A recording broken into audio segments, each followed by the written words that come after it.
시간 우리가 함께 볼 하나님의 말씀은 사무엘하 14장 13절부터 14절까지 말씀입니다.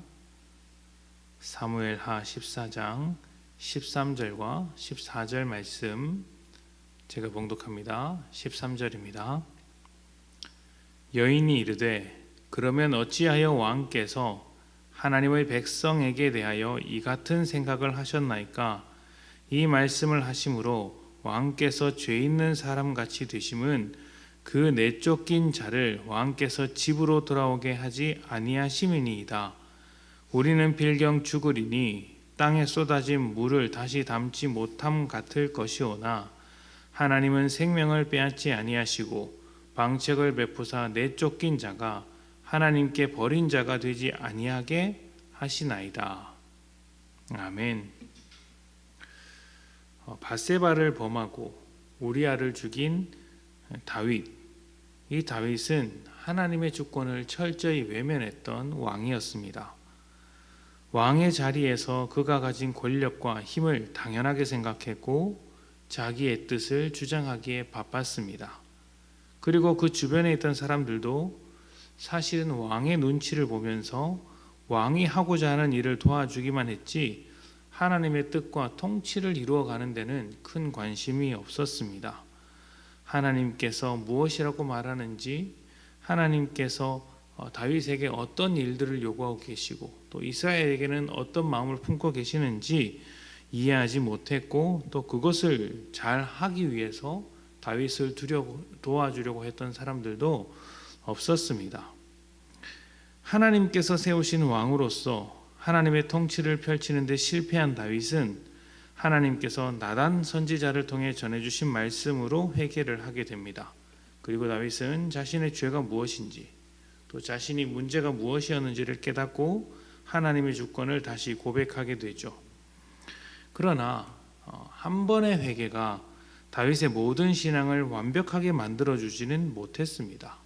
그 뒤로도 다윗은 그의 약점을 고스란히 노출시키고 또 자신이 저지른 죄의 결과를 지속적으로 당하게 됩니다. 이런 점을 우리가 생각해 볼 때 우리는 죄가 얼마나 끈질기고 무서운 것인지를 생각해야 합니다. 한 번의 회개로, 한 번의 반성과 후회로 모든 죄에서 벗어날 수 있는 것이 아니라 하나님을 소망하는 가운데 죄와 끊임없이 싸울 때 우리가 승리하는 것이죠.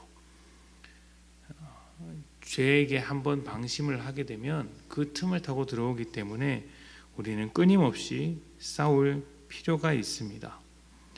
다윗이 하나님의 주권을 무시하면서 자기 뜻대로 살았을 때 주변에 있는 사람들도 다윗에게 영향을 받아서 하나님의 주권을 무시했습니다. 그 결과 다윗의 아들들이 다윗과 똑같은 죄악된 모습으로 나오게 되었습니다.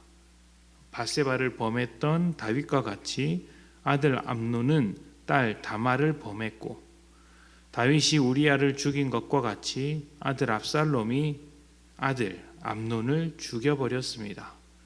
이들은 다 명분이 있고 이유가 있습니다. 다윗이 왕으로서 당연하다고 여기며 행동했던 것처럼 압살롬이나 암논이나 다 자기만의 이유가 있었고 자기만의 명분이 있었던 것이죠. 그러나 이들 모두에게 하나님의 주권은 없었습니다. 하나님께서 무엇을 요구하시는지, 하나님께서 어떻게 살아가기를 바라시는지 헤아려보는 그런 마음은 하나도 없었던 것이죠. 철저하게 하나님을 무시했기 때문에 이렇게 살아가게 된 것입니다. 다윗이 아들들의 범죄를 알았을 때 그들의 죄를 분명하게 지적해야 했었으나 다윗은 어물쩍 넘겨버리고 말았습니다.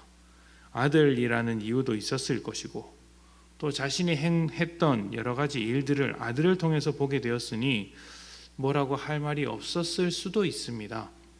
그러나 그것이 아들들을 망하게 하는 지름길이었다는 것을 기억해내지 못했죠.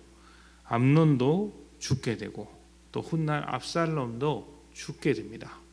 하나님을 무시하고 죄의 원리를 따라 살아가는 결과가 무엇인지를 우리에게 보여주는 것이죠. 암논을 죽인 압살롬은 그술 땅으로 가서 숨게 됩니다. 그리고 다윗이 압살롬에 대한 어떤 처분도 내리지 않고 그냥 어물쩍어물쩍 거리고 있자 그 부하 요압이 다윗의 마음을 이렇게 짐작을 하고 꾀를 내기 시작합니다.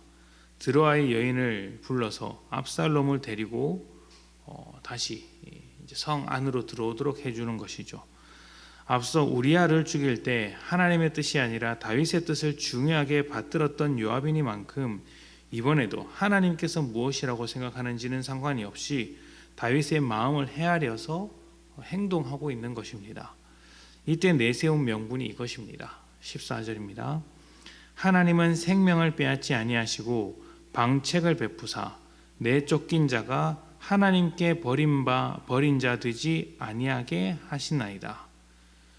인생은 짧지만 인생은 한번 흘러가면 그만이지만 하나님은 그런 분이 아니시다. 하나님은 내 쫓긴 자가 버린 자가 되지 않도록 다시 돌아올 방책을 찾으시는 분이시다. 이렇게 설명을 하죠. 이게 맞는 말입니다. 맞는 말이죠.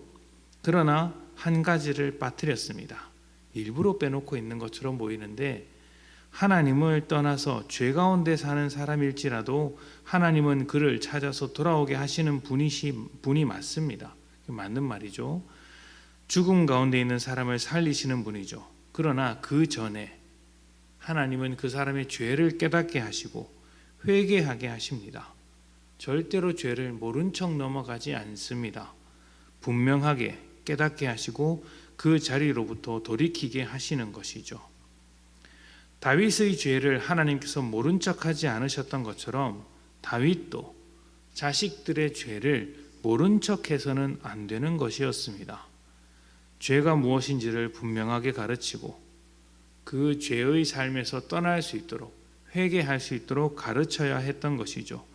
그것이 거룩한 삶을 살게 하는 최소한의 가르침인데 최소한의 신앙 교육인데 다윗은 이것을 하지 않았던 것입니다. 물론 죄를 가르치고 죄를 짓지 못하도록 가르침을 주는 것이 때로는 정죄로 흘러갈 수가 있습니다. 그래서 정죄로 흘러가지 않도록 그러한 교육이 항상 하나님 안에서의 거룩한 삶, 하나님의 사랑과 은혜 안으로 들어오는 데까지 가야 하는 것이죠. 그러나 들어오기 위해서는 우리가 죄인이라는 사실을 고백할 필요가 있습니다.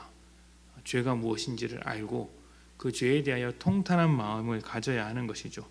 하나님은 용서하시는 분이시지만 죄를 모른 척 하시는 분은 아닙니다. 죄를 분명하게 알게 하고 우리가 가슴을 찢으며 회개하는 마음으로 죄를 깨닫고 눈물을 뿌릴 때 그 죄로 다시 돌아가지 않게 하시는 것입니다. 이 과정이 없기 때문에 다윗에게 하나님의 뜻이 없는 것이죠. 아직까지 하나님의 주권을 온전하게 따른다라고 말할 수 없습니다.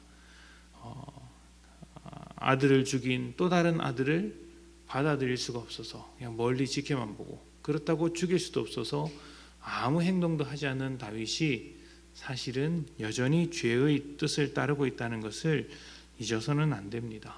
죄는 단호하게 거절하고 거절한 자리에서 하나님의 은혜와 사랑을 더욱 바라볼 수 있어야 하겠죠. 죄를 모른 척 넘어가면 그 순간은 평화로울지 모릅니다. 그러나 결과적으로는 죄가 만들어내는 파멸의 길로 들어가게 됩니다. 죄에 대해서 분명한 입장을 정하시기를 부탁드립니다. 하나님의 주권을 인정하면서 죄로부터 멀어지는 복된 하루가 되시기를 축복합니다. 함께 기도합니다.